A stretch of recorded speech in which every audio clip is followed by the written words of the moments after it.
Ring Ropes and Turnbuckle podcast coming up next. We review Saturday night's main event and we discuss the Masked Man's being revealed. You never guess who it's going to be. We're going to talk about it coming up next.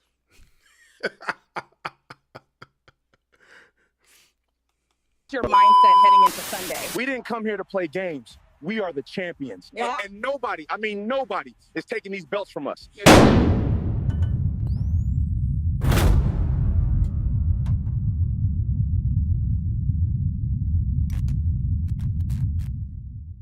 You want the best? You're looking at her. This ain't just a sport, it's a lifestyle. Welcome to the Ring Ropes and Turnbuckle podcast. We are the champions of wrestling talk. Now, here's your host for Ring Ropes and Turnbuckle podcast, the insightful S. Scott Bars, wrestling media in the dynamic salute, Darkwing Dub. Please stand by.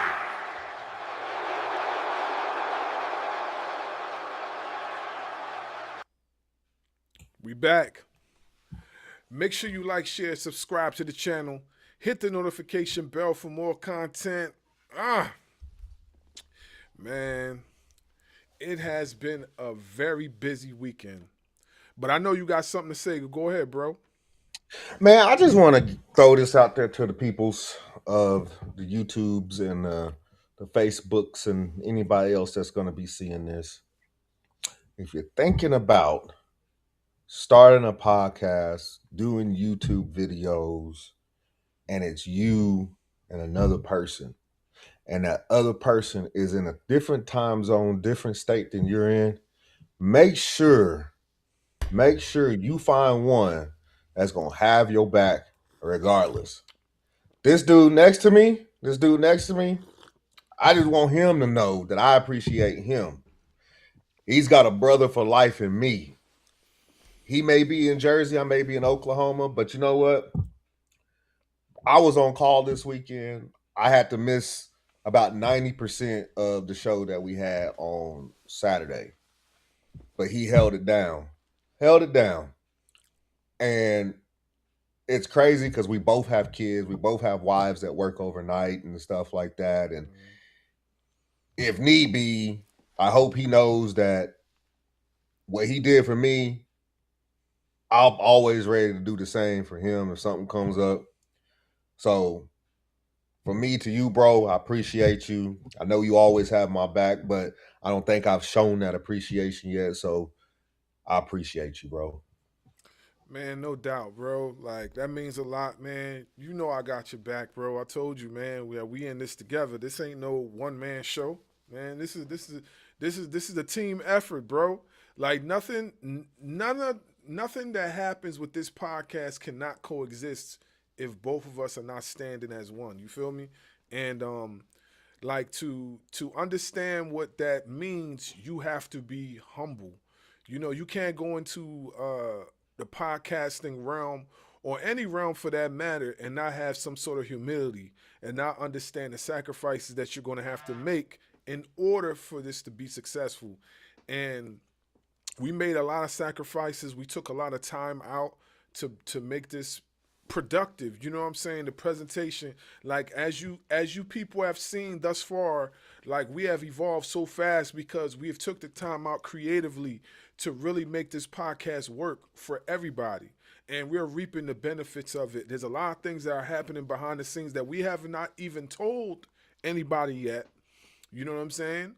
So eventually you guys will be hearing these new announcements coming and stuff like that, but we have gotten a lot of opportunities because of that, and we're very appreciative. So, bro, man, no doubt, man, you know we brothers, man. I got you, bro. Like, this is how it should be, and this is how it's going to stay, you know? Like I said, you can't be selfish in this realm of content creating, especially when you're working with a team.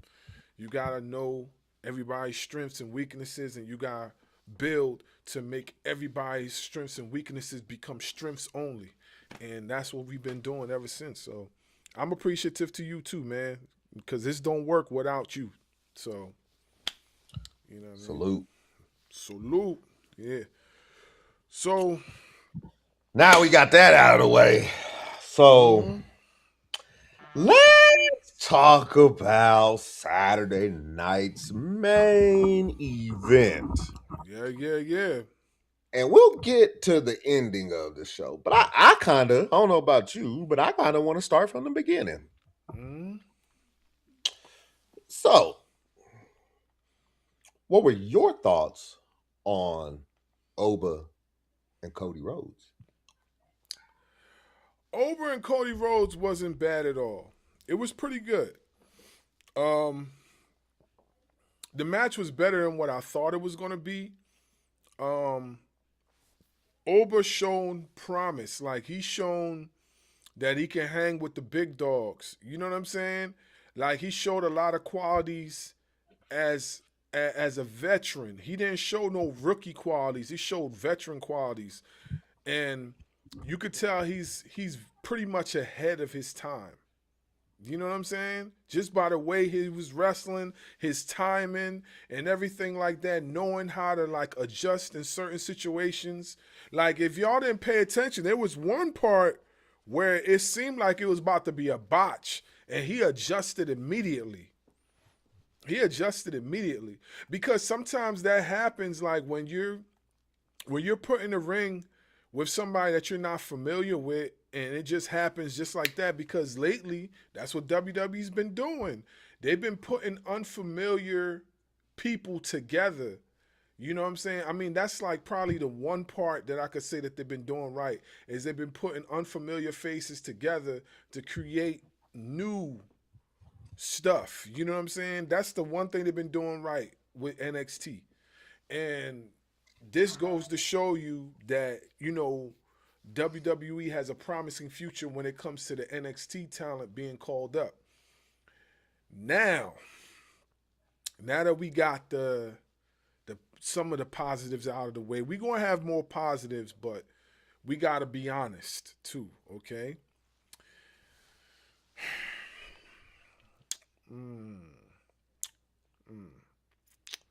Predictability.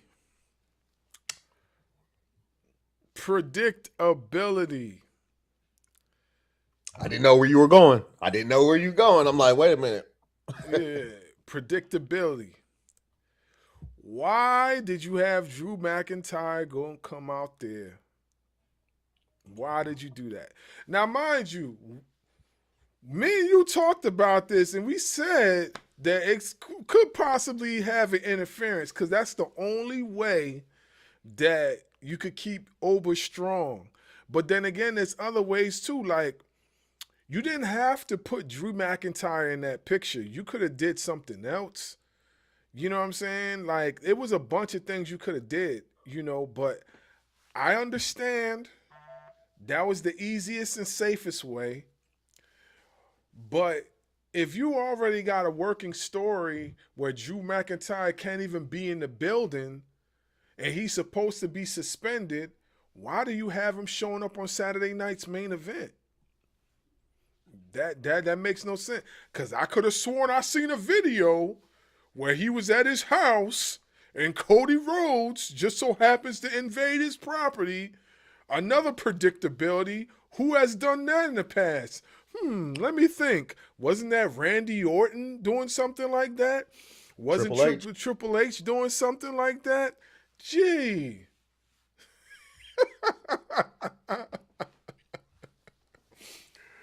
Oh man. But yeah, that was just very predictable. I didn't think that was needed. They could have they could have did something else. There's plenty of things they could have done, to still keep Oba strong, but what I did like is he dominated most of that match. And that's how it should have been from the jump. Dominate most of the match, and that's exactly what he did. So I definitely was happy for that.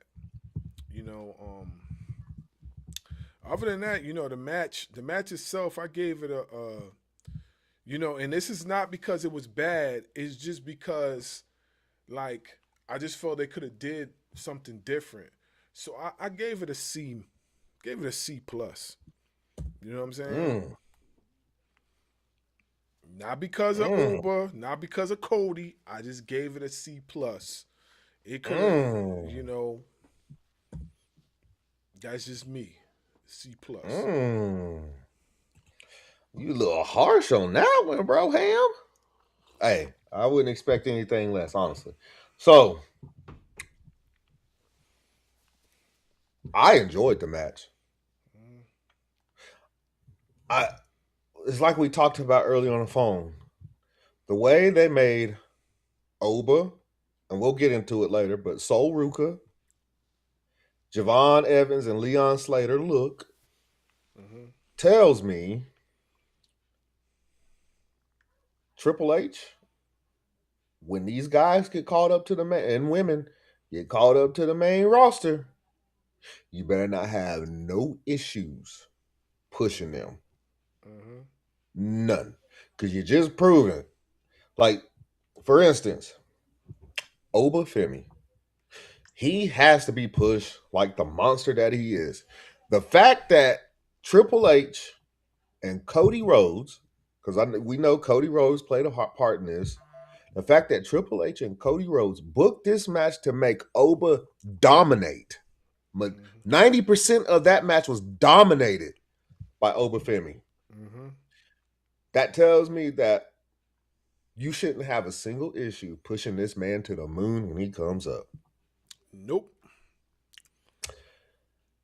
The match, I already said it, 90% of that match was dominated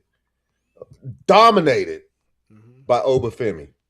And then when Drew did interfere, Oba dominated him. What did he do? He shoved him to the ground and choke slammed him. There should be no issues when this man gets called up to the main roster. None No issues whatsoever. at all. I don't want to hear no excuses when he get called up to the roster, because this right here shows that you have a promising future with this man. You know what I'm saying? It shows right there. Shows right there. So I don't want to hear no excuses about, oh yeah, we can't find nothing for him to do. No, buddy. There's a lot for this man to do. And there's a lot of people for him to face, too. That Drew McIntyre versus Oba match is going to look real spicy in the near future. You know what I'm saying? You know Drew ain't going to forget that. He's definitely not. He definitely not. So, I really enjoyed the match. I like the fact that they let Oba dominate. They showed him, they allowed him to show the monster that he is. I'm glad that Cody Rhodes put his ego to the side for the betterment of Oba Femi. Because like I said, this match doesn't happen without Cody Rhodes' approval. We know that. We know they call Cody Rhodes the QB1, right? So this doesn't happen without the approval of Cody Rhodes. And so you got to give credit to Cody Rhodes too, to allow Oba Femi go out there. And so you talked about predictability.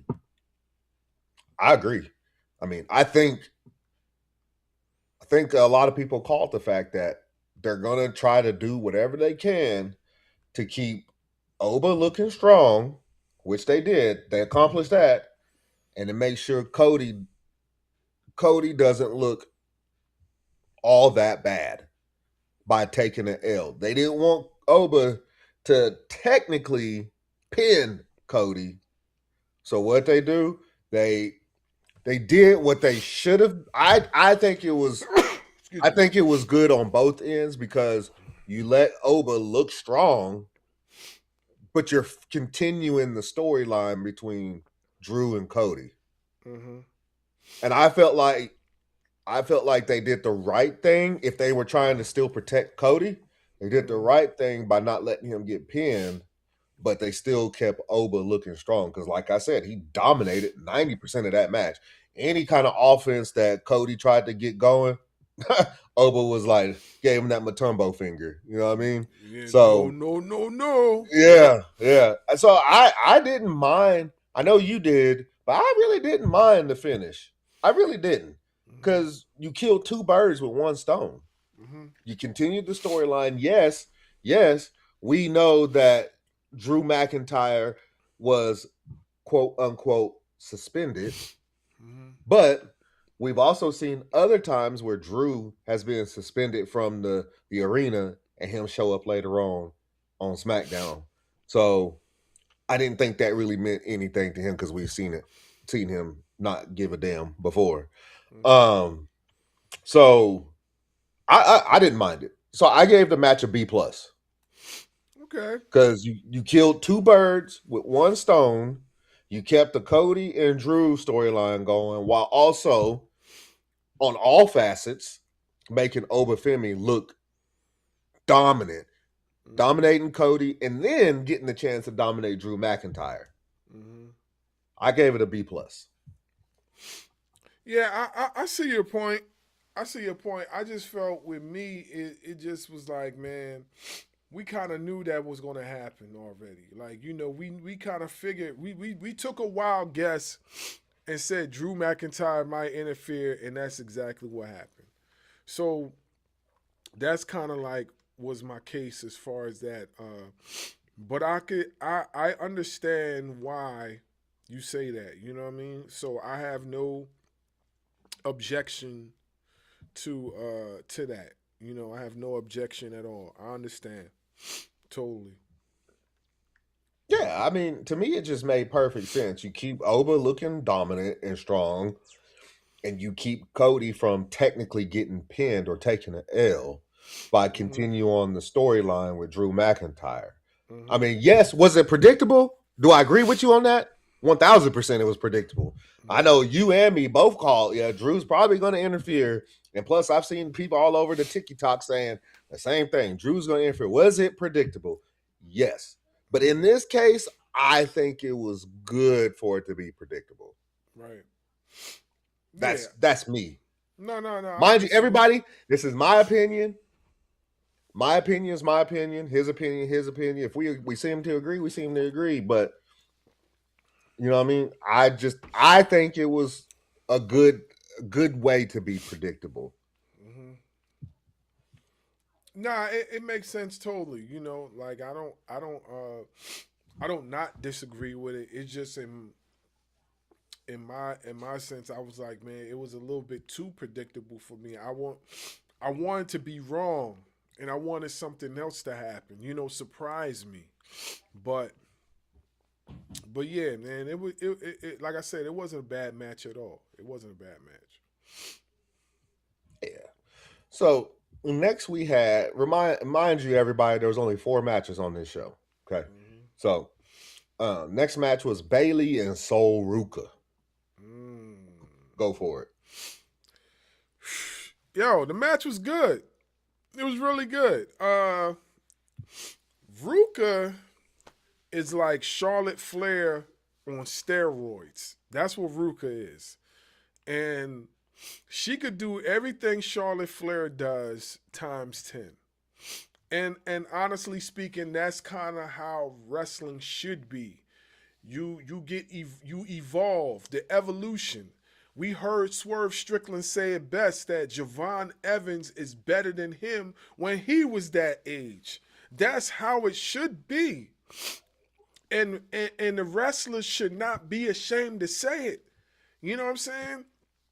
Everybody's gonna get surpassed one day. You know what I'm saying? Jordan didn't keep the scoring title. LeBron's probably sooner or later somebody's gonna pass him too. Like it's gonna happen. That's just the way evolution works. If you got kids, you always want your child to be better than you. You shouldn't be ashamed of that. Like you get to a certain point, and then there's going to be somebody who's going to look at you, get inspired by you, and want to go over the top to show you that they're inspired by you. You could look at her and see a young Charlotte Flair within her. You know what I mean? So, like, yeah, man, Soul Ruka did her thing. The way she caught her with that soul snatcher was like, Chef's kiss. I was like, oh snap, because you really didn't expect her to do it, because she usually when she does a soul snatcher, it's very fast. You don't even see it coming. She moved so she ran so slow to the ropes. I didn't think she was going for a soul snatcher. I just thought she was going to do like a reverse. And then like she ran slow to the ropes, and then she just faked and did the soul snatch out of nowhere. I was like, oh snap! I didn't even see that coming, and she ran extra slow that time. So I thought it was a pretty dope match. Kudos to Bailey for allowing this to even take place, because like you said, you know, if the well-seasoned veterans don't agree to it, then this never happens. You know what I'm saying? So in order for this to take effect, the veterans have to agree to say, yes, I want to have this match. This needs to go down. And not for nothing, Bailey's always been cool with, you know, having new rivalries and new matches. She's always been ready to do that. You know what I mean? So kudos to her for allowing this to take place, and salute to Sol Ruka. She got a promising future.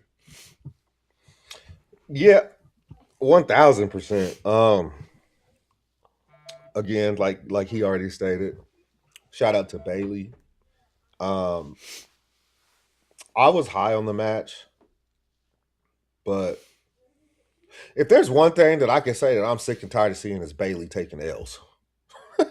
Well, yeah. I'm glad that she decided to put over Soul. Soul, she's earned every bit of it. But I'm tired of Bailey taking L's. So I think next week on Raw we get Bailey versus Roxanne Perez. Mm-hmm. Can we get Bailey a W? Please. I'm so sick and tired of her taking L's. Like even her tag team partner last week on Raw, she took an L. Lyra took an L. Mm-hmm. So we gotta stop this. And Yeah. then they're gonna be shocked if Bailey ends up in AEW with her best friend. Just saying. Just throw that out there real quick. So back to the match.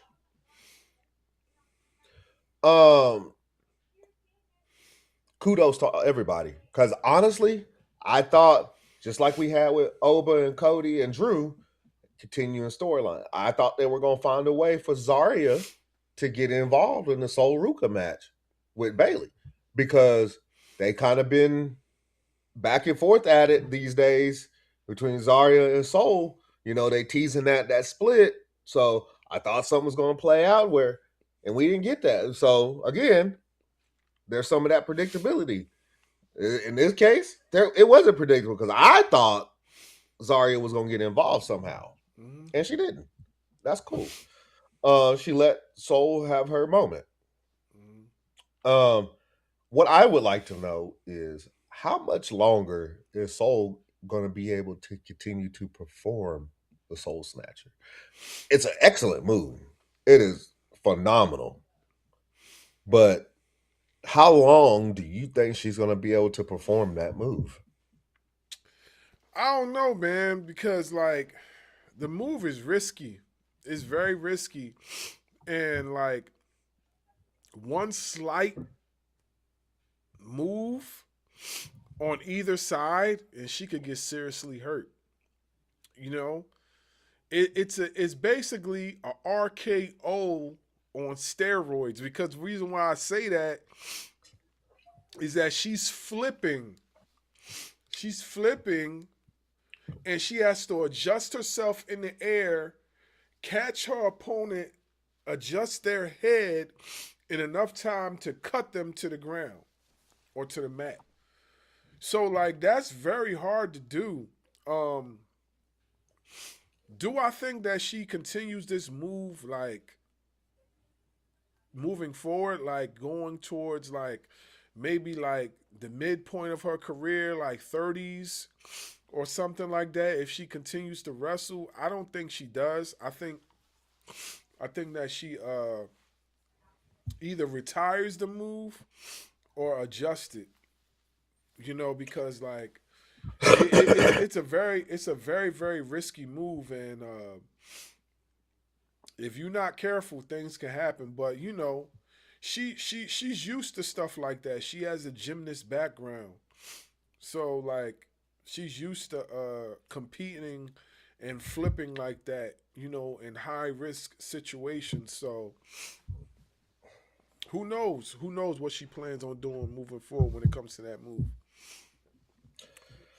Yeah, and I'm gonna just throw this out here. I could be completely off base, but don't be surprised if Triple H has her, whenever she does get caught up, start working on a new finisher. Because there's only so many times that you can do that before you slip or something. I mean, hell, we just saw. Never mind. We'll get into it. But so as a whole, I thought it was a good match. I didn't give it as high as I gave Oba and Cody Rhodes because I'm tired of seeing Bailey take L's. I gave the match a B. I'm glad that the veterans are more than happy to put over the youngins and let them showcase their skills. But like I said, I didn't give it any higher than a B because I'm tired of seeing Bailey taking L's. I feel like that's all she's done since the start of the year is take L after L after L after L after L after L. I mean, she wasn't even on SummerSlam. Yeah, that's a good point. That's a good point. I mean, and it was made a big deal to the point that people thought that she was just going to leave. Mm-hmm. So I hope 2026 turns around for her and she stops taking L's. But as of right now, I'm tired of taking L's, so I gave the match a B. As a matter of fact, now that the more I think, I'm giving it a B minus. B minus. Justice for Bailey. That's all I got. I mean, I can't argue with that. I gave it a B as well. I don't like seeing her lose every single time. It gets on my nerves. Like, I would like to see her get a victory. You know what I mean? After a while, it could frustrate somebody to continue to lose like that, and basically get written off stories and end up in catering, and it can make somebody frustrated. I'm surprised she stuck through it this long, honestly.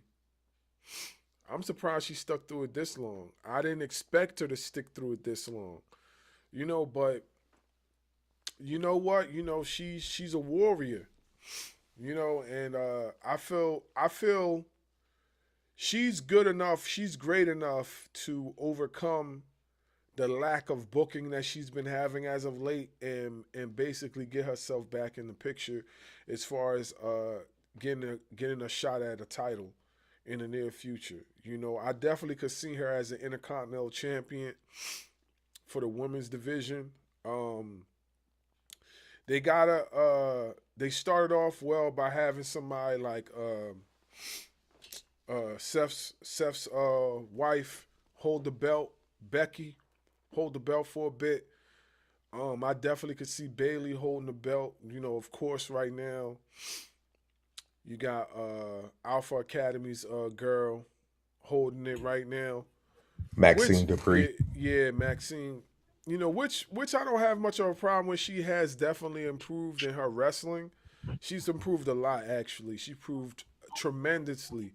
And she had a pretty good match tonight, too. You know what I'm saying? I ain't saying it was 5 stars or nothing, but you definitely could see the improvement in the work that she's been putting in, and the whole story behind her training with Natalia, which eventually they're probably going to see Natalia debut her new character, and I want to see how Maxine Dupree fits into that equation. But yeah, getting back to what I was saying, I give the match Bailey versus Sol Ruka a B. Nothing wrong with that. Like I said, I just rated it lower because I think it has less to do with what I saw in the ring and more to do with Triple H having her take L's. Mm-hmm. L's. It's one thing if she had been winning more all year long, but she hasn't. I mean, to the point to where she missed like one of the bigger shows of the year. She I did. mean, was she even part of the Evolution show? I can't remember. Damn, I forgot, man. That's bad because, damn, I don't even remember if she was. You might have to look that up, man, because I don't even remember, man. If anybody remembers in the comment section, man, give a comment and let us know. But I don't remember if she was, you know, like I know Yeah, she was. she She was. was. Okay, okay, Yeah, all right. it was a triple threat match: Bailey, Becky, and Lyra for the women's intercontinental title. Okay, Okay, all right. Yeah. So so with that being said, that's the only reason why. I think it was more to do with her taking her L's in the actual match. The actual match was good. It's just I'm tired of seeing Bailey take L's, especially with them yams. Um,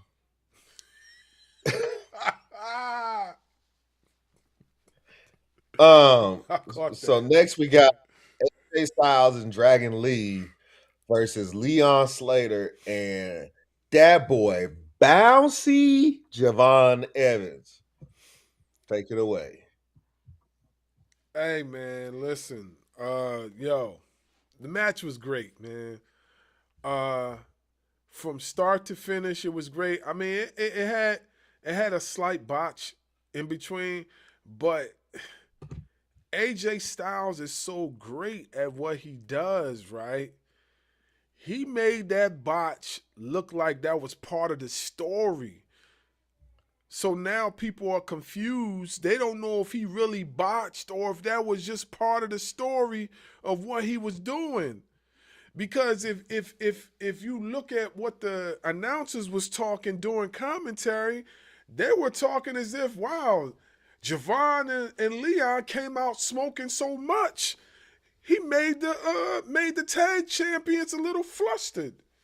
So like, so it really makes sense how good, the match was. And on top of that, how great AJ Styles is. You know what I'm saying? To be able to do that and have people like second guessing, like, did he do that on purpose? Did he mean to do that? Or you know what I'm saying? Like, you usually could tell if somebody botched and then you're like, oh yeah, he messed up.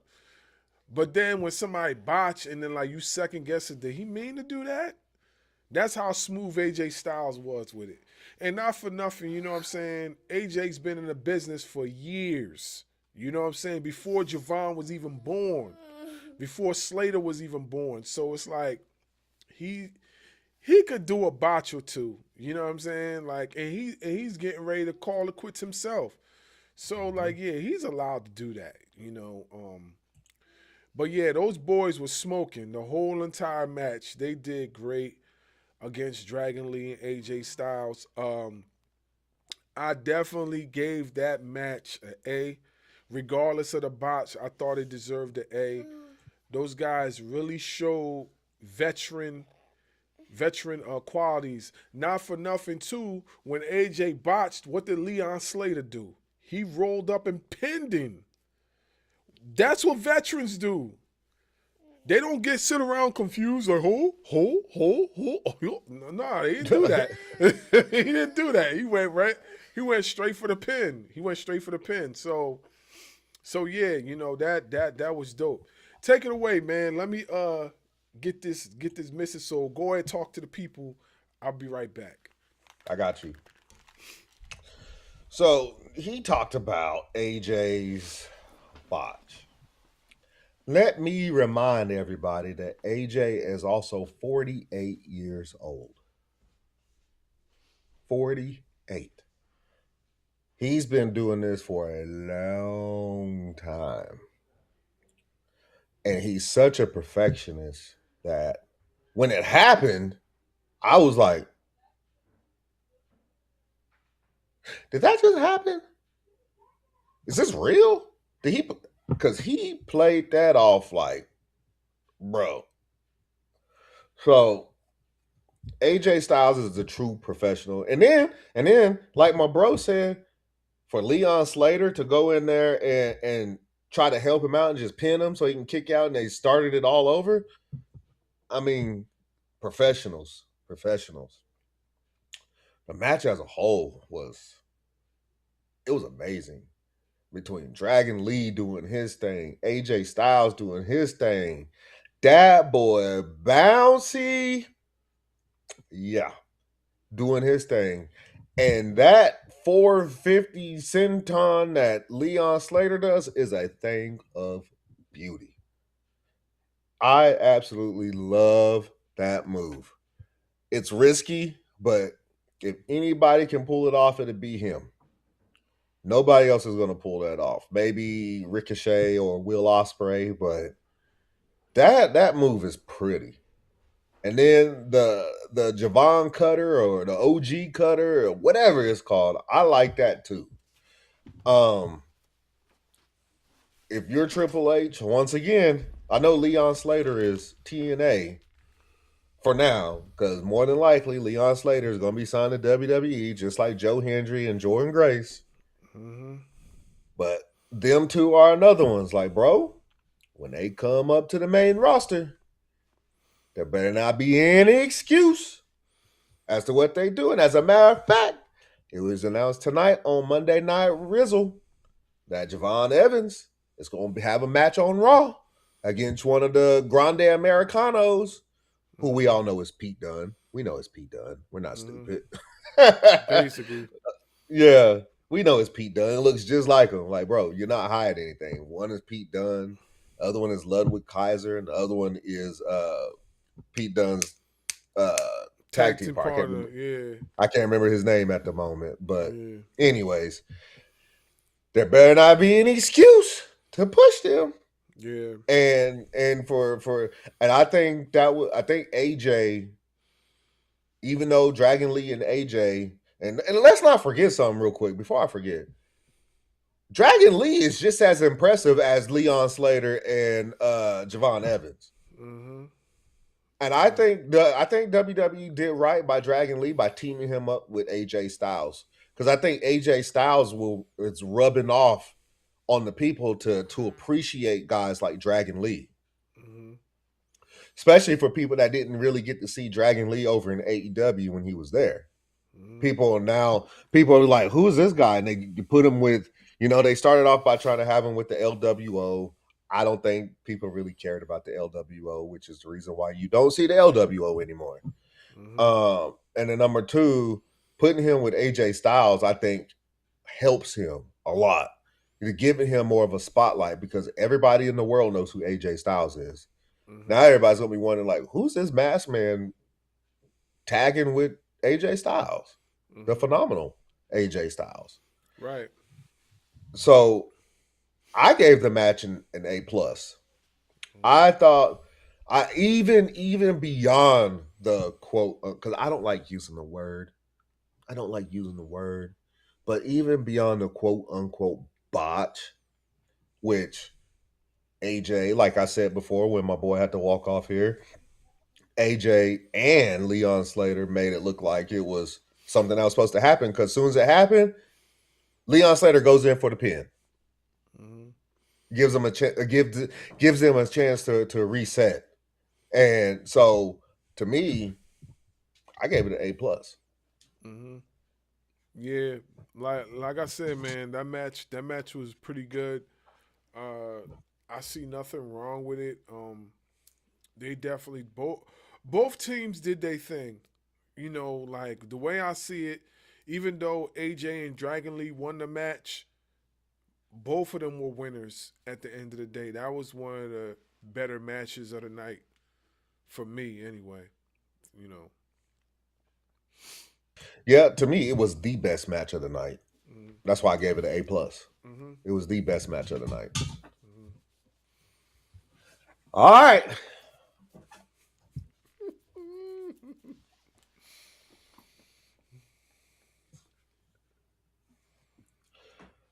All right. Y'all know what's next. Mm-hmm.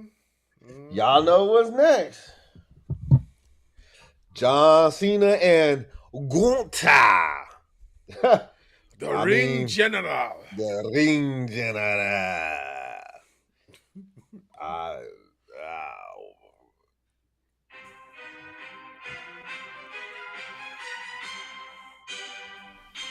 What he do? He put his hands behind his back.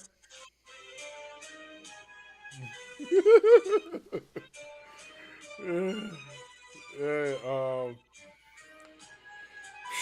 you want to go first, or you want me to go first? bro. I mean, we can just tag team it and just go. Just Okay. go. Because I know we both got a lot to say. We can just tag team it and go. So if you want to kick it off, go for it, bro. Okay. So I got a lot to say. A lot of y'all gonna be mad at me, but Fuck I'ma 'em. just Here it is. keep it a buck. John Cena needed to lose that match. Simple as that. He needed to lose that match. Look, if you ain't paid no attention to, if you have not paid attention to how the tour was going, the tour started off hot, and then it went into it got shredded up. The tour was like this, a bunch of papers, and it got thrown into the shredder. That's how his tour was going towards the midpoint. It started off red hot, and then it went into the shredder. You know what I'm saying? And the reason being is because of poor booking and lazy writing. Lazy writing. You know, the booking and the writing go hand in hand. You know what I'm saying? If you book a poor match and you're not writing a great story, then both of them are going to fall flat. You know what I'm saying? And that's exactly what happened with his tour. You know, Cena could have won a lot of matches during his tour, but this wasn't one of them. In order for you to create a great heel, and not for nothing, WWE has been looking for a diabolical savage of a heel, something like Randy Orton was years ago when he was punting people. That's what they've been looking for, and they got it with Gunther. John Cena just literally gave him the handoff pass and said, here, take the ball and run with it, my guy. You are the next man up. That's what John Cena did. And I don't see nothing wrong with what he did. A lot of y'all feeling salty. As you can see with the video I posted, y'all feeling salty because Gunther beat your hero. You know what I'm saying? And not for nothing, I like John Cena. You know what I mean? But I'm not going to stand here and say that he deserved to win that match when the whole point of his story going towards the end was, I don't have much to give anymore. So at some point, you're going to say, if I'm saying that and I'm telling you I don't have much to give anymore, what do you think is going to happen when the pressure busts pipes? Yeah, I'm going to give in. I'm going to give up. I'm not going to continue to fight no more. I got no reason to fight anymore because I've proved myself already. That's the whole point. If y'all wanted him to beat somebody, he should have beat Brock Lesnar the last time they faced each other. That match he should have won. Did he win that match? Absolutely not. He was supposed to win that match. That's the match he should have won.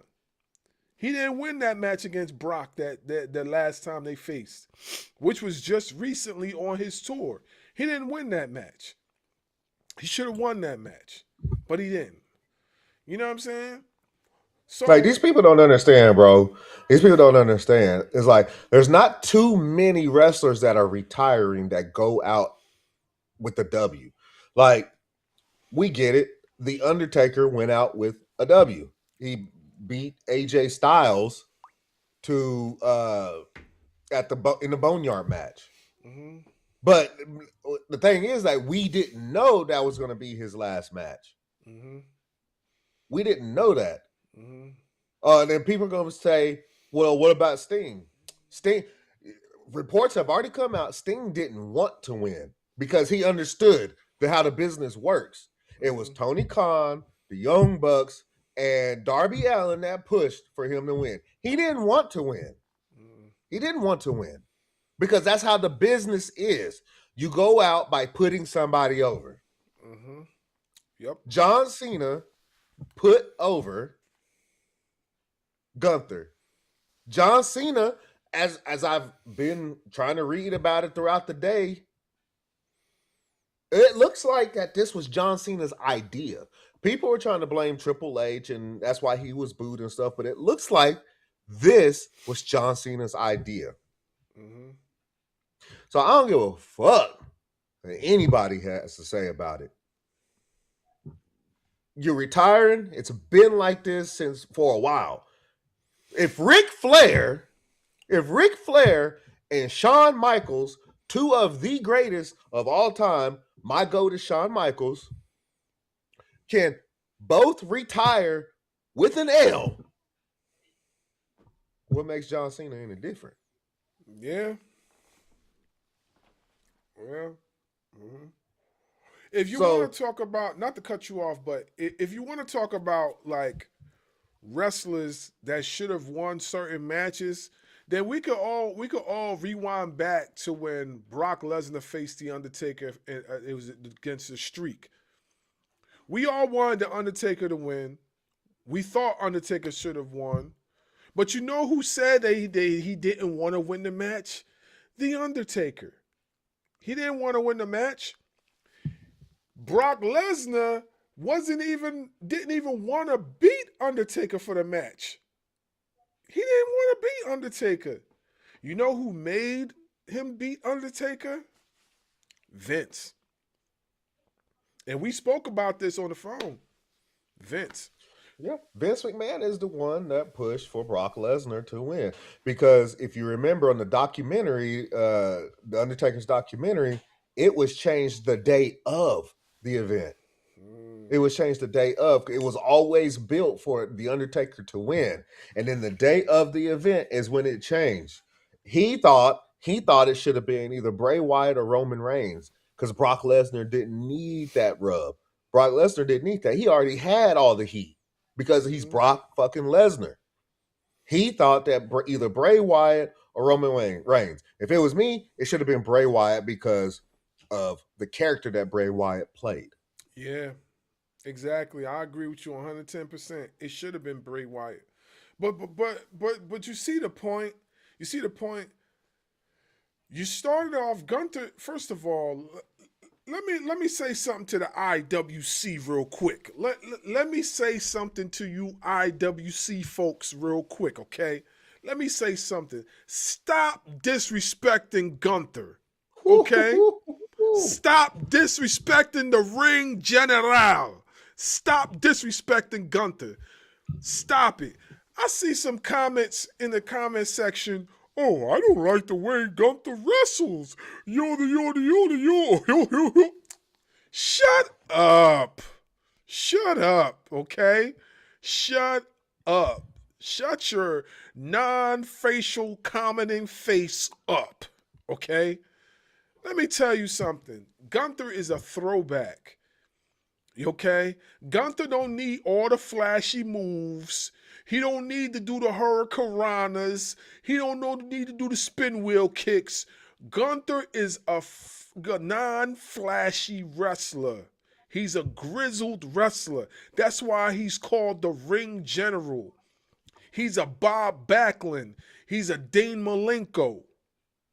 He's all the throwbacks, all in one. You start going back to the 80s, the early 90s, that's Gunther. Did you ever see Malenko do a lot of high-flying moves? He did one or two here and there, depending on the situation, which we have seen Gunther dabble with a little bit. But he mostly grounded his opponents and submitted them and beat them out of submission. That's what Gunther is. Stop trying to make this man be something that he's not. Get over yourselves, people. Let that man eat. WWE has been looking for a super heel for God knows how long. And me and you talked about this, bro. They've been looking for a super heel, and now they got one. Cena just gave him the pass, gave him the alley-oop, and he went and dunked the ball. And y'all mad at him for that? Like, I don't get you guys' logic. I don't understand you guys' logic. Y'all mad at Gunther for that? He's like, boo, Gunther. Stop crying. Stop crying. Yo, man, it was so funny to me, bro. When I posted that video, all these people were mad, posting the mad emoji at me and all this stuff. I was laughing, looking at my phone. Ha, ha. Listen, this is what I was doing. That's what I was doing. I was laughing at all of y'all. It was so funny to me. It was so funny to me. Because that's what's supposed to happen. It's called evolution, people. He is passing the ball off to Gunther. Gunther is the new Brock Lesnar. And if you really want to keep it a buck, we got two Brock Lesnars in the WWE because we got Oba and Gunther. So just imagine Oba and Gunther having a match. Man, that is going to sell some tickets. And you know what's high on WWE right now? Money. So how do you make money? You got to create new stars. How do you create new stars? You book them to be diabolical. What did we see tonight with these monsters? Oba destroying Cody Rhodes. Gunther destroying John Cena. That's how you do it. You understand? So stop crying. Stop crying. Get over yourselves. Man, I don't care. Let them cry. Let them cry. Ain't nothing but a bunch of big babies. Big ass babies. Like, my 5-year-old son is better than y'all. Like, man, get the fuck out of here. Y'all keep crying. Keep crying. Because guess what? A lot of y'all's favorites were better as heels anyway. Roman Reigns, better as a heel. Mm-hmm. Jimmy Uso, better as a heel. Mm-hmm. LA Knight, I think he would be a damn good heel, even though I think he's overrated. What? I think LA Knight would be a damn good heel. Yeah, if y'all never seen his heel work in TNA, go back and watch LA Knight's heel work. Dummy, yeah, dummy. Go go watch his heel work in TNA. Yeah, he's definitely a great heel, you know? Yeah. And I think Oba is going to be a fantastic heel, but it's like you said a little bit ago. If there's one thing that they have monster baby faces. Cody Rhodes is a monster baby face. You know what I'm saying? LA Knight right now is a monster baby face. Mm-hmm. And one thing that this company has been missing for quite some time, I'm going to say, I know we talked on the phone. I said 09 Randy because that dude was straight diabolical. Mm-hmm. But after that, Brock Lesnar beating a streak turned him into a monster heel, right? So Brock Lesnar, Randy Orton, Kane, the demasked Kane. That dude was something fucking else. Mm-hmm. Mm-hmm. I mean, some of the most devilish shit that you could do, the unmasked Kane was doing it. Yeah. Mark Henry, the Hall of Pain, putting people in the Hall of Pain. Bob Backlund, like you brought up. Roddy Piper. This company has been missing a massive heel. Mm-hmm. And they have got to capitalize off of Gunther having this massive amount of heat on him. Mm-hmm. Because they just created a monstrous heel. And that's what this company has been missing.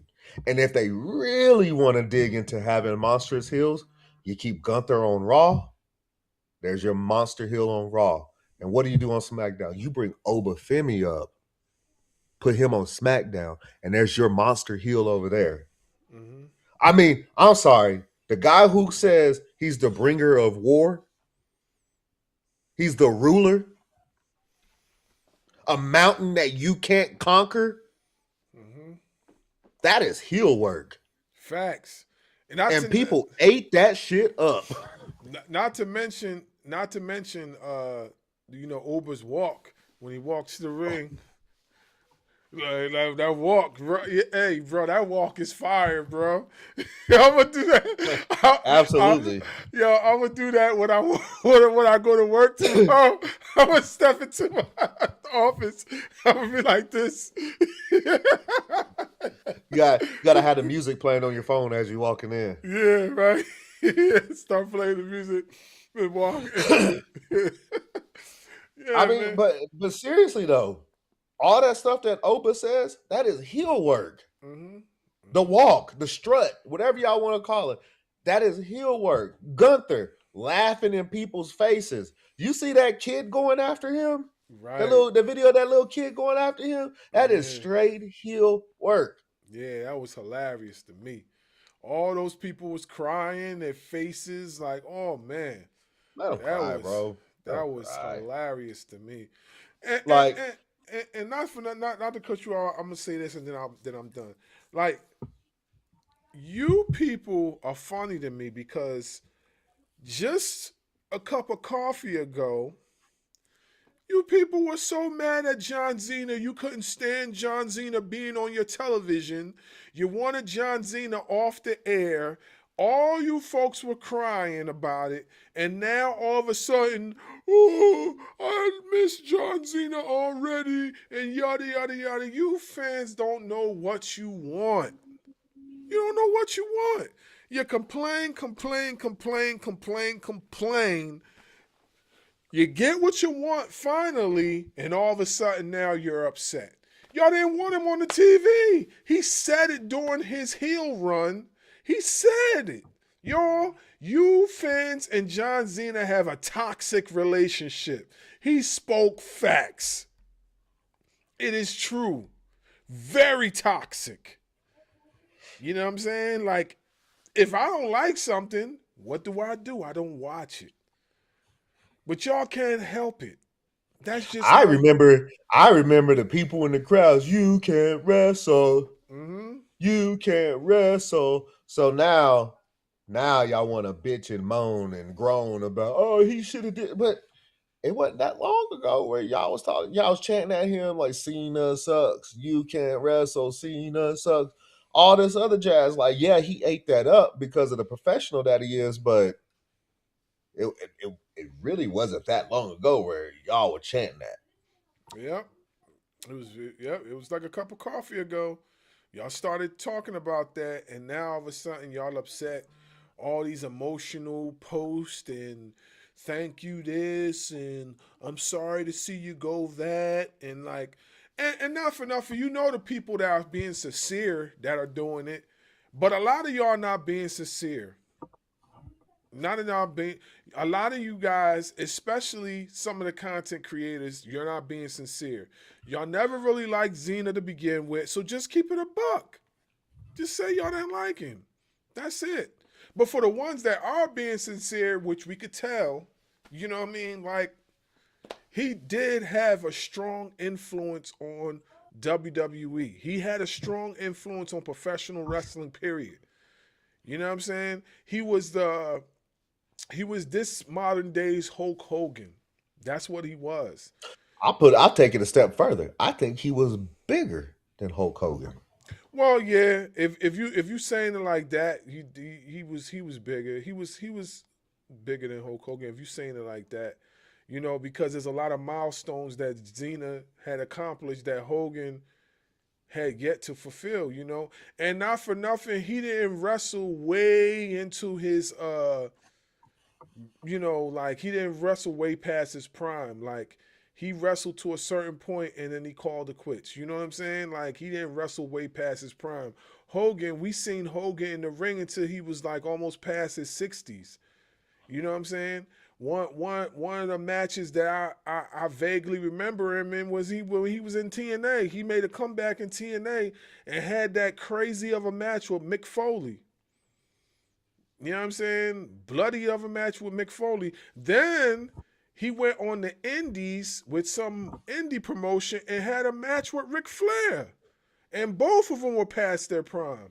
Well past their prime, because Ric Flair wasn't that long ago where Ric Flair was still wrestling. I want to say about a year or two ago, he was still trying to get in the ring. Yeah.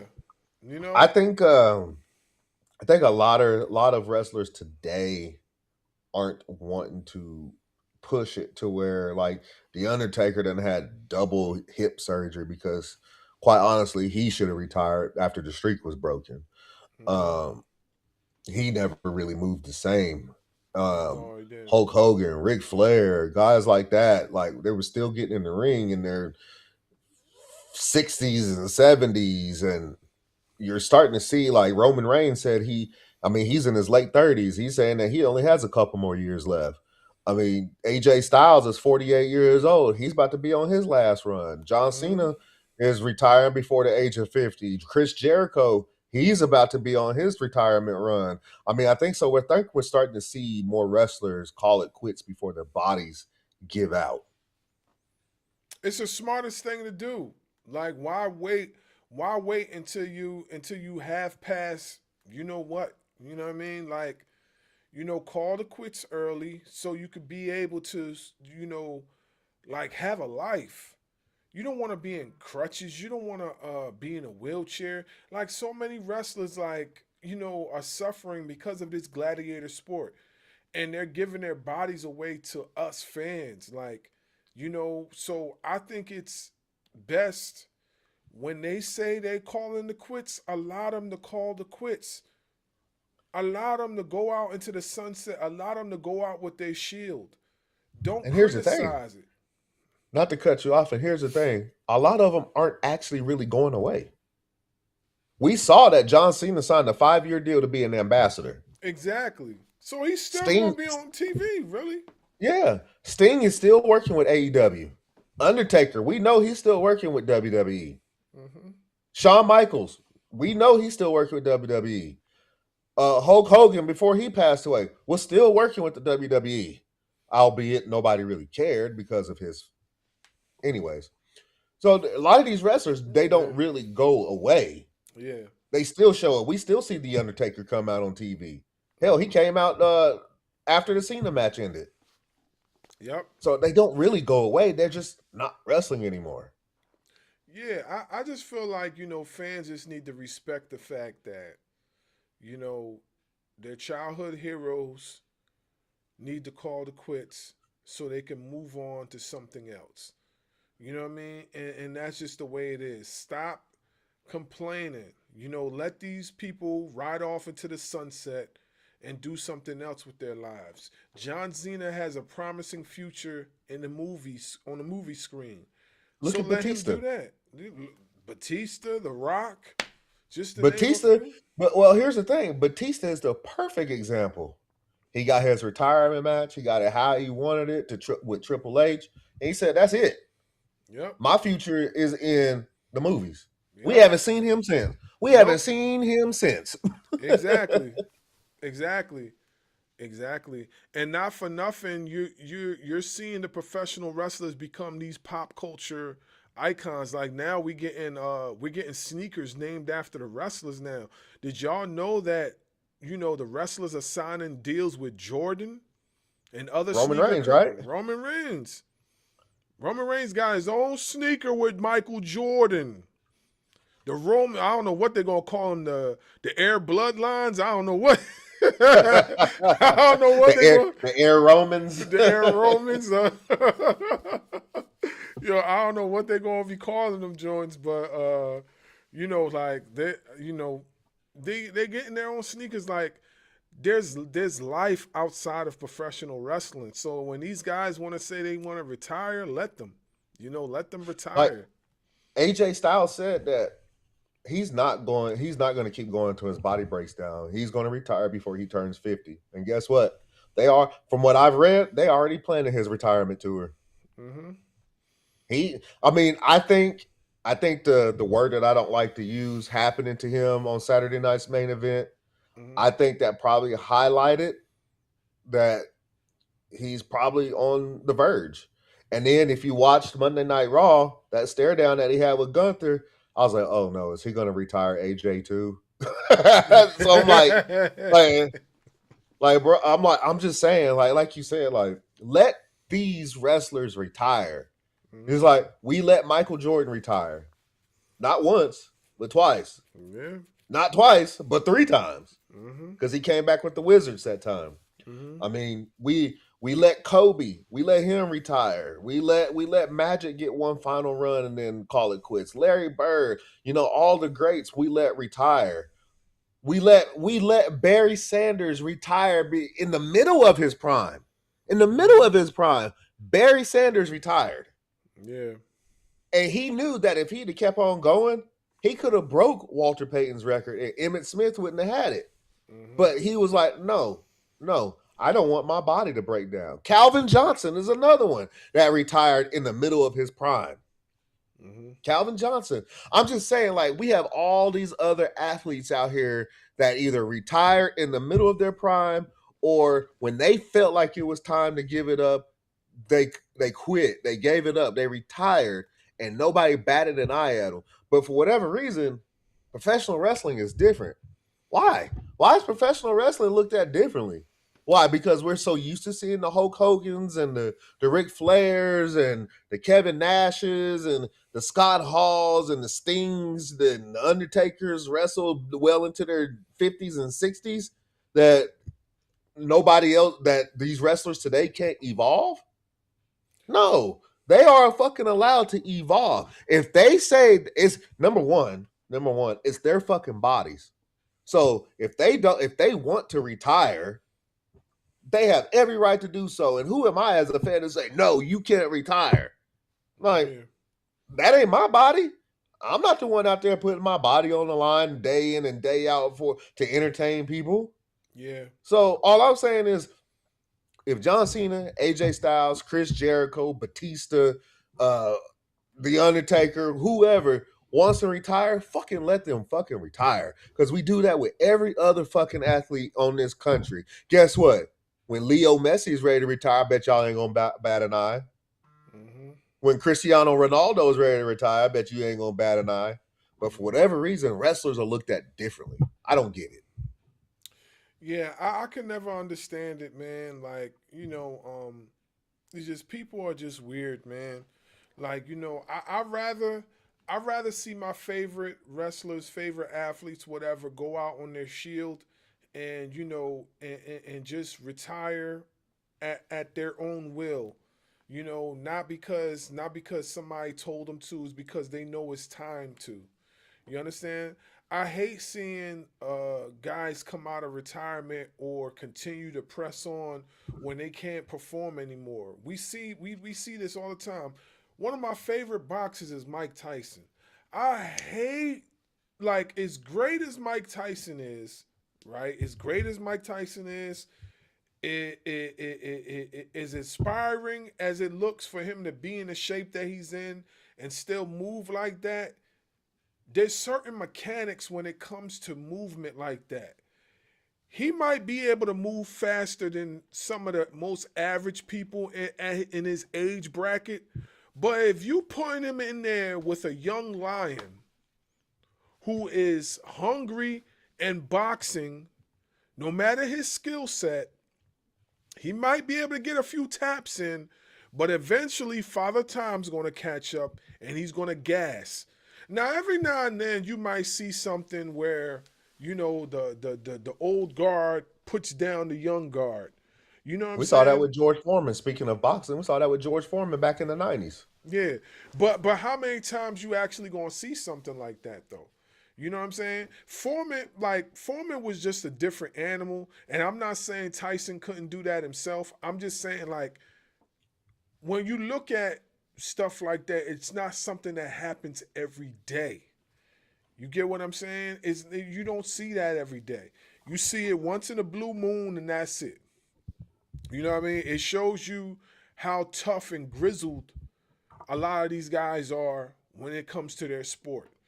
I don't want to see, people like Xena or The Undertaker or whoever wrestle way beyond their prime and look crazy in the ring. I don't want to see that. You know what I'm saying? Like, I'd rather just see them retire, go off into the sunset, and enjoy their life. You know, how many wrestlers we've seen because they continue to wrestle, and when they finally stop, is because not because they decided to stop, it's because their body stopped them. You know what I'm saying? Mark Calloway. Prime example.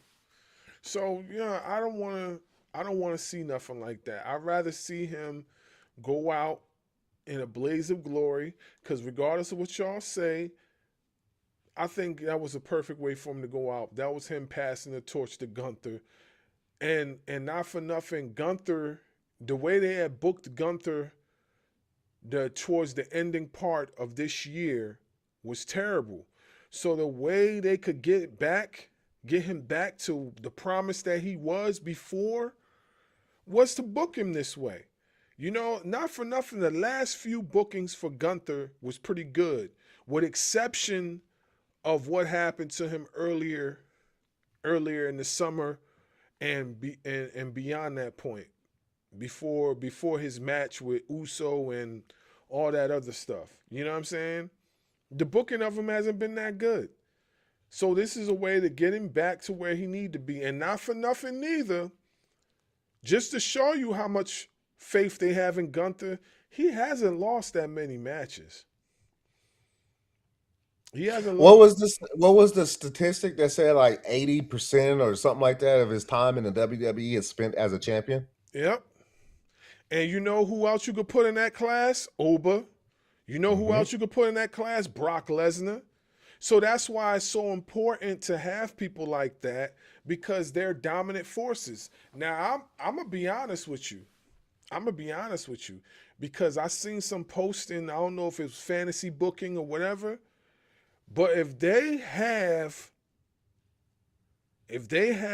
Gunther retire Brock Lesnar, that will be the ultimate diabolical move. If he retires Brock Lesnar, he already retired Goldberg. Who did retire before that? He retired Goldberg. He retired two people, I believe, before he got to Xena. So what better way than to have him retire Brock Lesnar? That would be dope if we could see that. You know what I'm saying? But who knows? Who knows? That's just wishful thinking. You know. So like I said, we could go on and on and on and on about this, but you guys know how we feel about it. But there is I something. hold on, real quick, real Go, quick. go I ahead. want Go to ahead. say something real quick about the people that are crying about because his moniker was never give up. I'm gonna put it to you like this: yeah, he had a moniker, never give up, but he also had hustle, loyalty, and respect. Right? Mm-hmm. Hustle, loyalty, and respect. Hustle. He said he mouthed it to the people. I gave it. I gave all I had to give. That's what he kept on doing. I gave all I had to give. There's his hustle. Loyalty. He is loyal enough to the WWE to because I know there were some people out there say, "Oh, this retirement run has been garbage. He should just once his match is over, should just sign a contract and go to AEW and have a real send off." No, John Cena's always been loyal to the WWE, and he showed his loyalty by signing a 5-year contract to be an ambassador to the WWE. Mm-hmm. Respect. He respects this industry enough to take an L on his last match and take an L and give the rub to somebody who's going to take this ball and run to the moon with it. Mm-hmm. So look at it like that too. Instead of saying, "Oh, he said he would never give up," it wasn't about him giving up. It was about his body saying, basically, he's saying that I can't do it anymore. I gave all I had to give, but I'm not going anywhere. I'm not going anywhere, but I want to give this guy the rub. Look at it like that too. John Cena has so many sayings, but if you're going to rest on well, he said he would never give up. He also had hustle, loyalty, and respect too. And I think that his respect for this industry outweighs never giving up. Because this industry is what gave him the ability to go to make movies and do everything he's able to do outside of wrestling. It was wrestling that gave him that. So what a better way to give back to wrestling than showing the respect by putting over somebody like Gunther. Now, as far as what you saying, I've been reading reports that when Brock Lesnar is ready to retire, they're going to try to push Obafemi to do that. Okay. That would be diabolical if they did choose Gunther, though. Like, oh my, you retire not only Goldberg and John Cena, but you retire Brock Lesnar. Oh, that would be wild. But like I said, I've read that they may try to push that after the showing that he had on Saturday Night's Main Event. That they may try to push that to Obafemi. Yeah, I honestly, now that I think about it, Gunther already had two. Let Oba get one. Let Oba get at least one. You know what I'm saying? So yeah, if Oba does it, yeah, that would be dope. That still would be diabolical. That still would be diabolical. If it's one monster retiring the other, that still would be diabolical. So yeah, let him get at least one. You know what I'm saying? Before we close out, though, there's like two more things I want to discuss.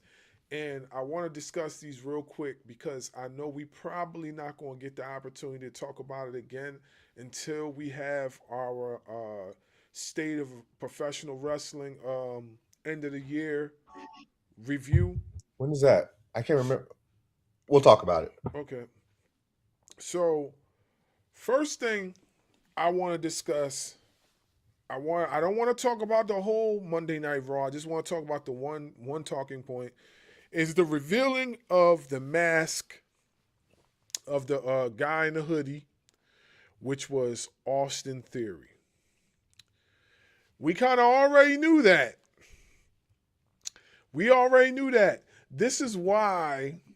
Predictability. Yeah. This is why I hate the internet so much. Because we knew this weeks and weeks and months ahead before they even revealed it. I'm saying months. We knew this weeks before it actually took effect that he was going to be the guy.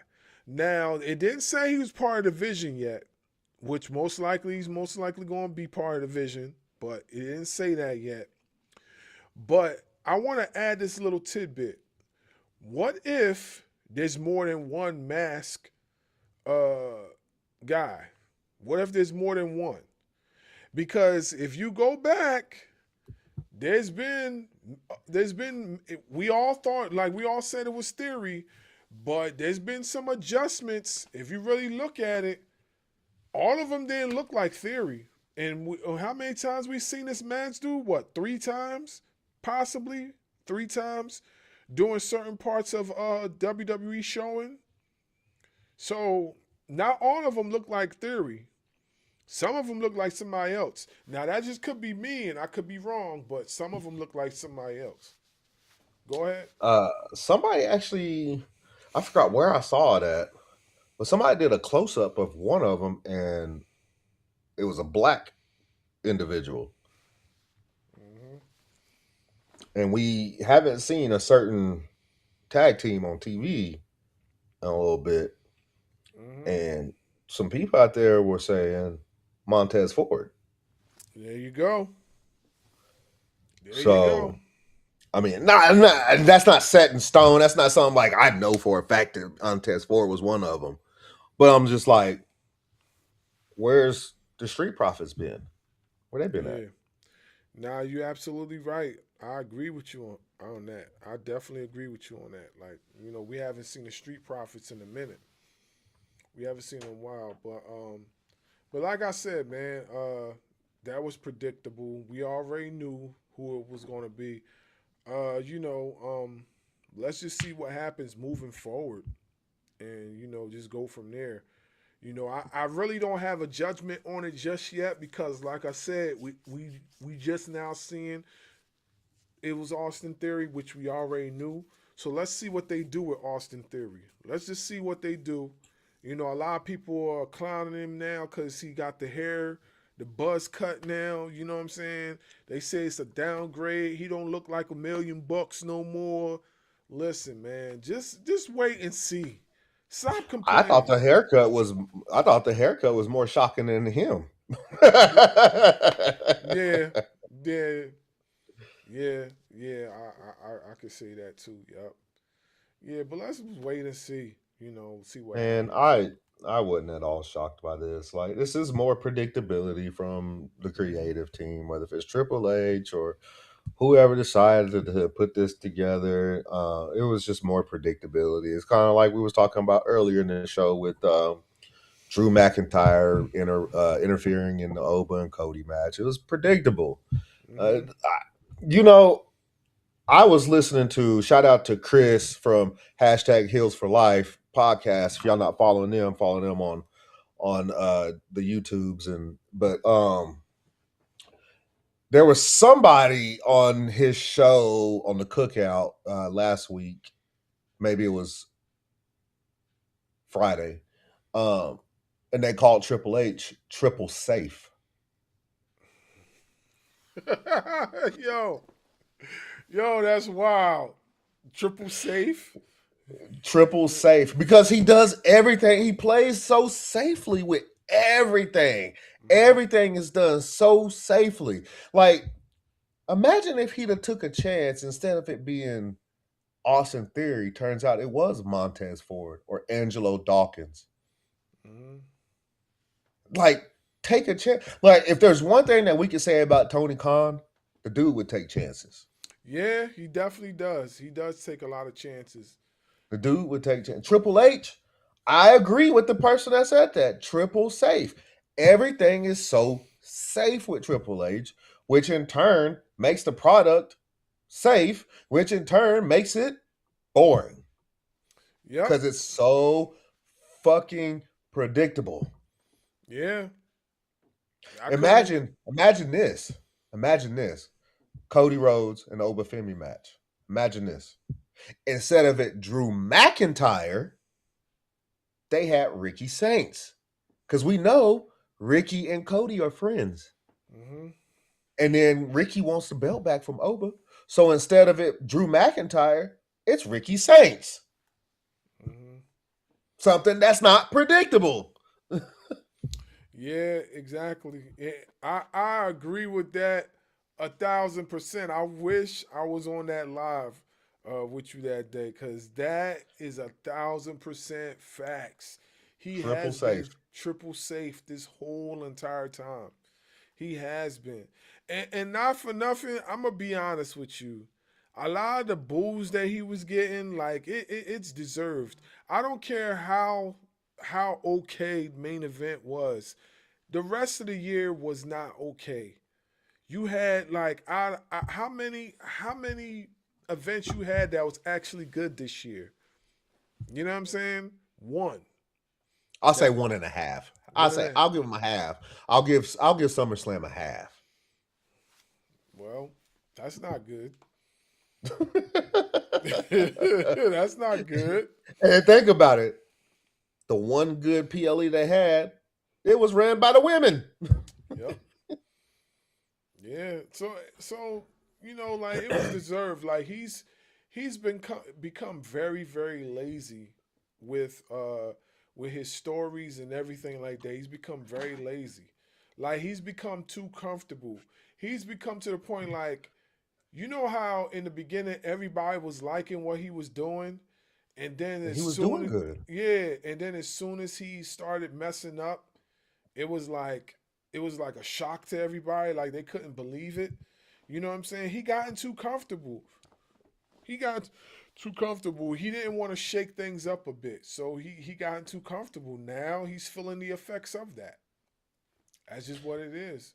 2020. We'll get into it with our state of professional wrestling coming up in a week or two. I don't remember the exact day. We'll talk about it. We'll promote it when that time comes. But 2025 has been our favorite two phrases: toilet water, dumpster juice Turkey for the gravy. WWE, turkey gravy, chitlin water. It's been bad. Yeah, it's been real It's bad. been bad. We'll get into that on our state of professional wrestling in the year because we have a lot of stuff that we're going to talk about from the beginning of the podcast all the way up through talking about WWE and AEW and where we'll get into all that. We'll promote it and everything. But yeah, this 2025. I mean, there's nowhere really to go but up from here for 2026 and beyond for Triple H. But will it happen? I don't know. But I will give. I give. We say that we'll call the shit down the middle, whether if it's AEW, WTNA, whatever. We're gonna call the shit down the middle. I will say this. This has been the best Saturday night's main event since it started back up. This one has been the best one. Yeah, it's been the better To me. one for sure. It's been the better one for sure. As a whole, I give the show an A-. You being generous. Just this show. Not all of them as a whole, just this show. Because it showcased the young talents. It showcased the older talents because it showed that Cody can still go. Cody has no problem letting the young guy, Obafemi, shine. And neither does Drew McIntyre, because Drew McIntyre also had to agree to be shoved down the way he did and chokeslammed by Oba. It shows that Bayley can still go if Triple H will let her go. It shows Sol Ruka is the athlete that we all know that she is. It showed Leon Slater and Javon Evans. It showed Dragon Lee. It showed off Dragon Lee. It showed that AJ Styles, minus that one word I don't like to use, can still go if he wants to. Yeah. And it also showed that if they want to build a monster, they can. And that's exactly what they did in Gunther. So as a whole, for just this one particular Saturday night's main event, I gave it an A-. Yeah. As far as this event, I give it a B-. I was straggling the fence of getting it a C, but I gave it a B-. You know, I gave it a B- due to the fact of what my partner just said, which was showcasing the new talent. You know what I mean, and basically being not afraid to have them look good. So for that, you get the B-. You know, otherwise than that, it would have got a low C. That's what it would have got from me. But and one thing I forgot, or that we forgot, shout out to The Miz, too, for letting Joe Hendry shine a little bit. Yeah, I forgot about that. Yeah, definitely. I know Joe Hendry kind of got some shine at WrestleMania with Randy Orton, but they could have just left it at that. But instead, you know, R-Truth, shout out to R-Truth, shout out to The Miz, gave Joe Hendry a little shine. Yeah, for sure. Yeah, that was good. That was good. Before we cut out of here, did you see the Street Fighter trailer? I think you sent it to me. Okay. I'm gonna give you my thoughts because I know already, you know, there's been a lot of reaction to him, and due to copyright restrictions, I don't want to show the video of the Street Fighter trailer on our actual podcast, but I would definitely like to give my opinion. And, you know, just real quick. So, I'm going to say this. Being an avid gamer myself, especially back in the day with Street Fighter, I definitely believe that they did it justice this time.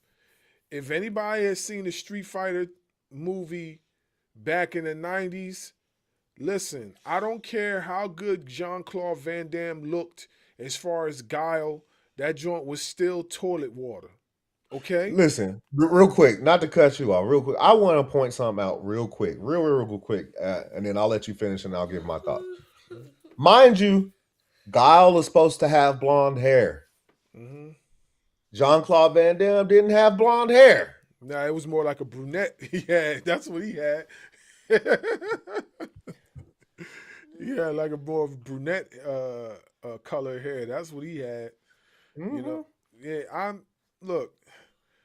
I could tell a lot of you guys did not play Street Fighter as a kid because y'all just started playing Street Fighter, years ago, like now.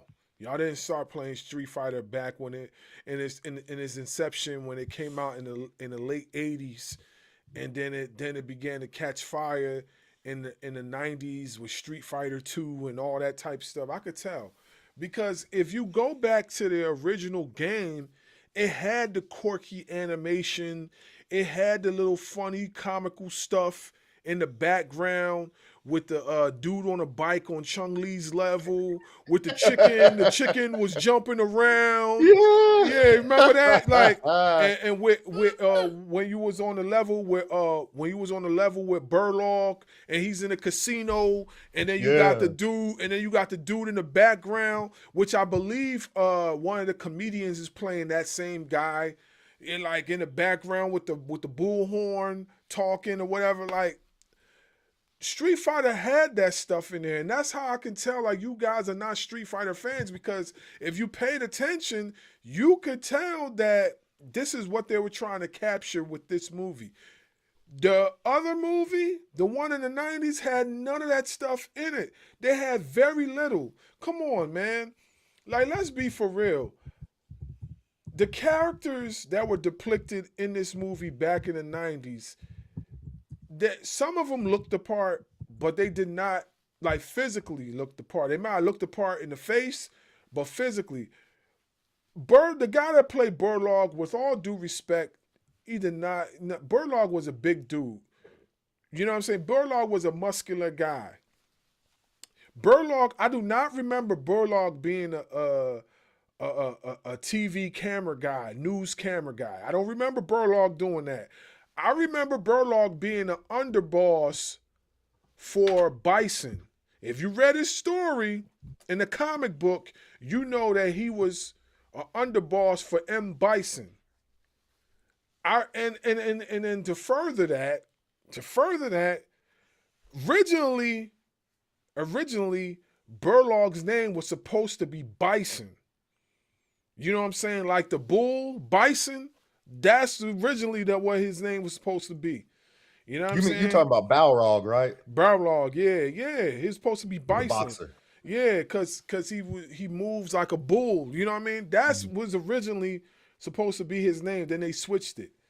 You know what I'm saying? And also you could tell like they depicted him after Mike Tyson.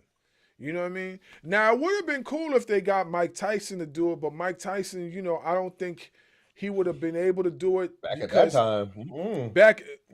Yeah, I don't think he'd have been able to do it, but this is what I'm talking about. You know what I'm saying? And then like, you want to talk about the other, I could go on and on. You know what I mean? They did a lot of wrong in the movie back in the 90s, and they're trying to make it right now. You know what I mean? Come on now. T-Hawk, I don't remember T-Hawk being in the army with Guile, okay? I don't remember Guile having a relationship with Chun-Li. Y'all put all this stuff in there that did not belong. Last time I remember, Chun-Li was the love interest of Ryu. It was either Ryu or Ken. Never knew that Guile had a love interest for Chun-Li. Maybe somewhere else in the universe he did, but I never knew that. You know what I'm saying? And Chun-Li has always been E Honda's daughter. He was E Honda's daughter? For real? I believe so. I believe that Chun-Li is supposed to be E Honda's daughter. I don't know. I don't know. I don't know about that one. I don't know about that one, but it could be. I'm gonna look it up real quick. Okay, you could be right, but I don't know. But But there's so many things that were wrong with the movie. Now, some of the action scenes was pretty good. The one casting that I could say was pretty good, with the Cammy. dude, Cammy was pretty good. Raul Julia Yeah. playing Bison was pretty good. DJ, I tell you, I want to fix something real quick. Chun-Li is not E Honda's daughter. oh, okay, all right, yeah. So DJ, I don't remember DJ being part of Bison's entourage. You know what I'm saying? Like all this stuff that you guys were adding on to it, it didn't belong. It was just Hollywood trying to put their little sprinkles in there. You know what I'm saying? I don't remember Ken and Ryu being smugglers of weapons and all this other stuff just to try to get money. I don't remember that neither. So it's like y'all adding stuff that didn't belong. So don't get mad when somebody else takes the story and try to actually do it right.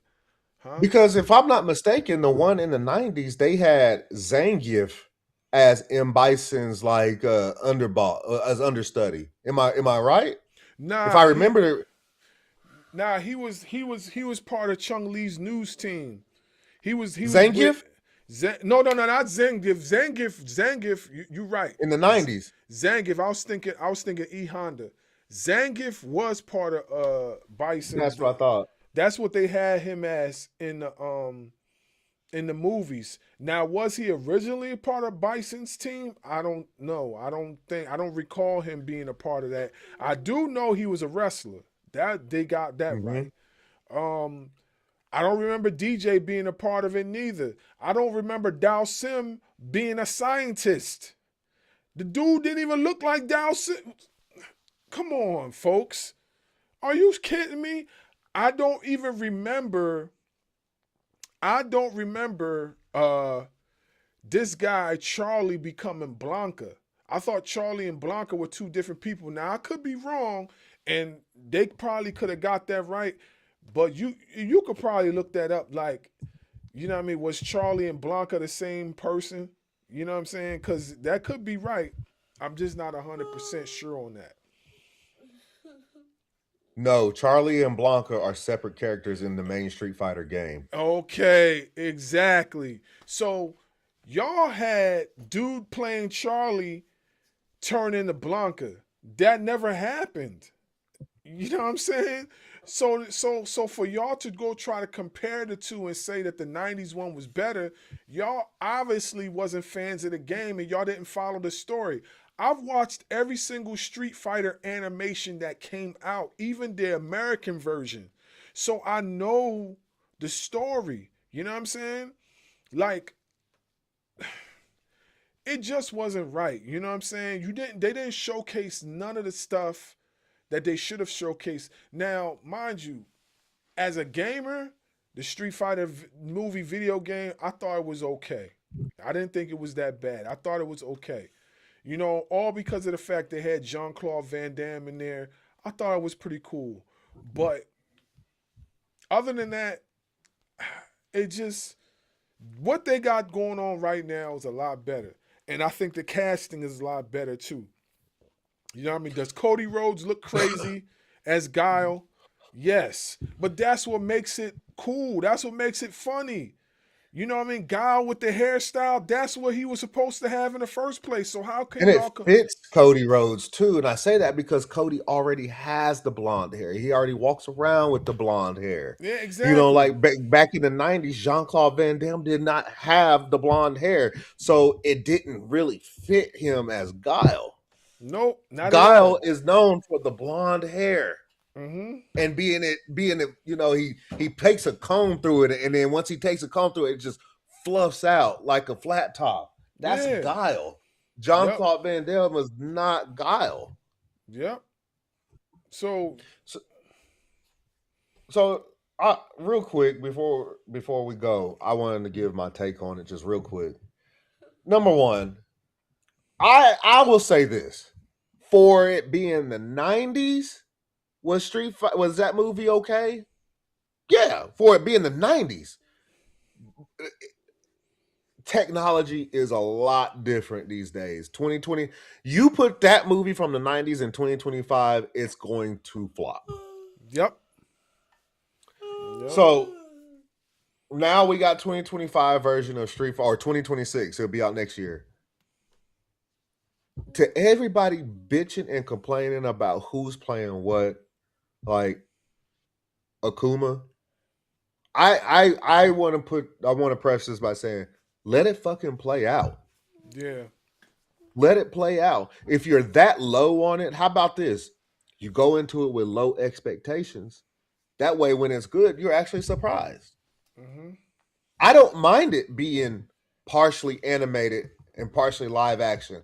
I think the problem is that Mortal Kombat has y'all spoiled because they were able to do Mortal Kombat as more of a live human kind of thing. But it's like my boy said over here, this is Street Fighter. Street Fighter and Mortal Kombat are two totally different things. Mm-hmm.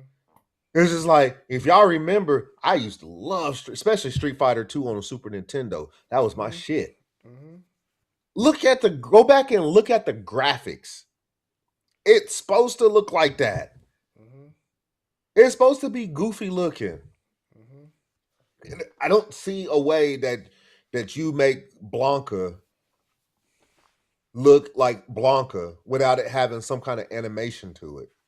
Yep. I agree with you. Yeah. Because the dude in the 90s didn't work. You already heard it. Charlie was not Blanca. Blanca Yep. didn't work for me. It didn't work then. So there has to be some kind of animation. To me, M. Bison didn't work.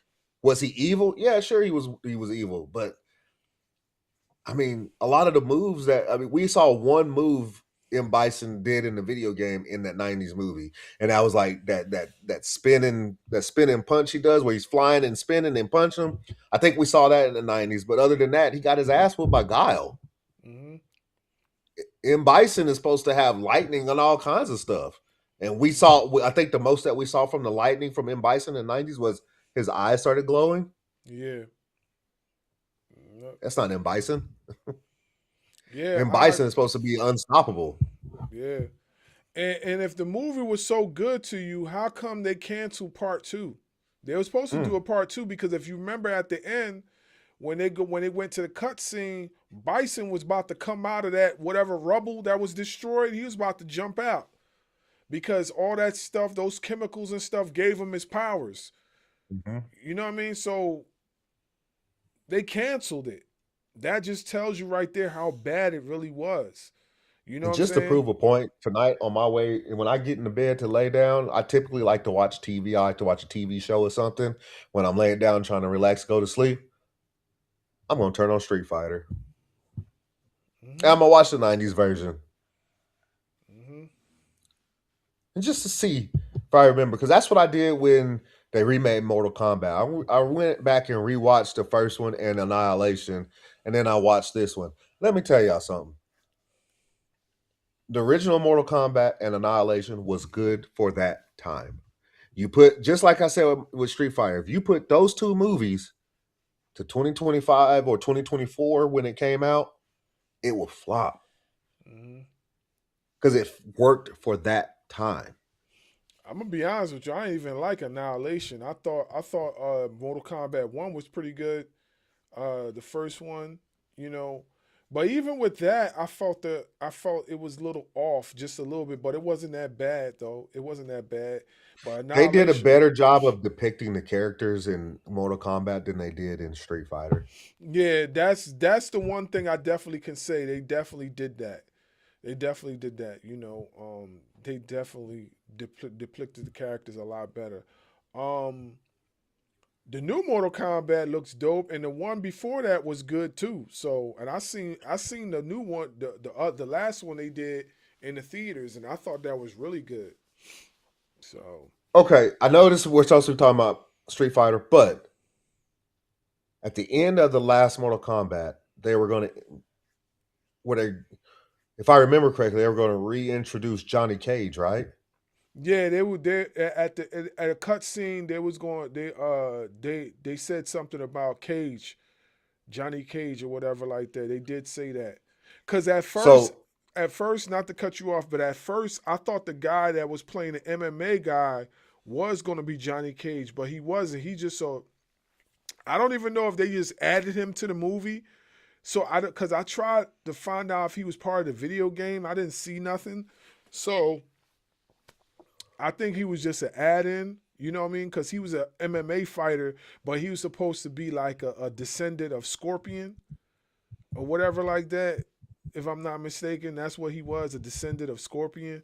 So, you know, I didn't even know that there was even a descendant of Scorpion. I know there was different versions of Scorpion, and like there were different versions of Sub-Zero. You know what I mean? Like the yeah, Sub-Zero, like the Sub-Zero in Mortal Kombat 3 is actually the first Sub-Zero's brother, the one without the mask, and he got the blue under his eye or whatever. That's actually Sub-Zero's brother. You know what I'm saying? It's not the original Sub-Zero. So that's what I'm saying. Like, you know, but like I said, man, I think it looks pretty good. The new Street Fighter. I can't wait to go see it. I'm actually going to take the kids to go see it because they like Street Fighter. So when it comes out, I'm going to go see it with them. So I'm waiting for it.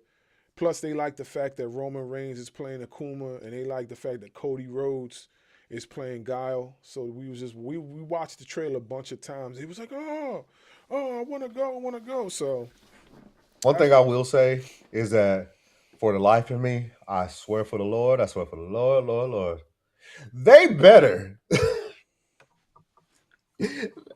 bro, they better remove Cody Rhodes' lisp. yo, they could do AI with that. If I hear this dude start talking as Guile and I hear that list, I'm gonna lose my life. I'm gonna lose it. I'm going to lose it. Like all this AI shit, all this other shit going on, this technology, and you couldn't remove the man's lisp. Come on, man. Nah, they could do AI with that. They got him. Oh, they better. They better. They got him. You know what I mean? But yeah, you know, it looks really good. My opinion. They added the elements of the game. They got the car in there. They did a lot of things in this movie that they didn't do in the last one. They got Volkanovski playing Joe, and a lot That's of y'all don't right. even know. A lot of y'all don't know who Joe is. Joe is the guy that in the intro when the video game comes on, it's like dun dun dun dun, and then he punches the dude. That's Joe. So that's Volkanovski. He's playing that guy. That's the first time I actually seen him in the game. Now I heard that there's a code where you can have him in the game on one of the Street Fighters. I don't know which one. There's a code where you could add him in the game as a selectable character. But for all I know, he's never been a selectable character in the game. He's always just been the guy that was in the intro. But that's the guy he's playing.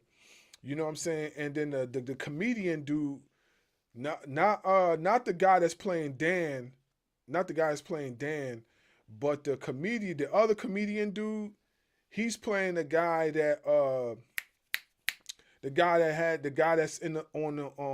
the casino level with Burlog, and the guy that has the horn, and he's walking back and forth. This is how I know that you guys don't pay attention. If you look at the characters, you could tell who they're playing. As soon as I seen him and with the bullhorn, I was like, yeah, he's playing the dude that's the announcer guy. That when it goes to that casino level, it'll be like, doo, doo, doo, doo, doo, doo, doo, doo, doo. And then they had a dude walking back and forth with the bullhorn, and the cheerleaders be in the background, like, and everybody be watching the fight. He's playing that guy. So to me, they're doing it justice. You know what I mean? So just give it a chance. Let's just see what happens. You know, that's how I feel. Yeah. I'm with you, bro. I'm with you on that. Just give it a chance. If you're so upset about it, this is what you can do. Go in, low expectations, and then if it ends up good, you'll be surprised. Mm-hmm. That's the way I see it. Exactly. That's how I feel. You know. Well, with that being said, you know, it was a great review. As usual. We will be seeing y'all in Of course, we're going to be dropping content and reels, but we'll be seeing you guys again in probably a couple of days with the end of the State of Professional Wrestling 2025 end off, review. We're going to talk about everything that's been going on this year. We're going to talk about a lot of things that's coming up for us and moving forward. So I believe that's next, right? Or do we got something else coming up before that? I just want to make sure. I know we're supposed to have John Jimmy on Friday, but he has never confirmed a time. But I wanted to reach out to him anyway because the wife wants to do some family time on Friday, the 19th, and go look at Christmas lights and stuff. So I may have to reach out to him and see if he's okay with that. And then John Alpha Zoe was supposed to be Monday the 29th. Okay. At 9:30. But we can end the show real quick and I can look into in Alpha Zoe. All right. Okay. Well, with that being said, we'll be back with another one. Ring Ropes and Turnbuckle Podcast. We'll see y'all again soon. Yo, Robert Mason here, and the fire in this arena is unreal. And I'm Molly Finwick. We are the Ring Ropes and Turnbuckle commentary team, bringing nonstop action. And that wraps up another explosive edition of the podcast. Join us next week as the road to the championship continues. This is the Ring Ropes and Turnbuckle Podcast, your home for real pro wrestling talk.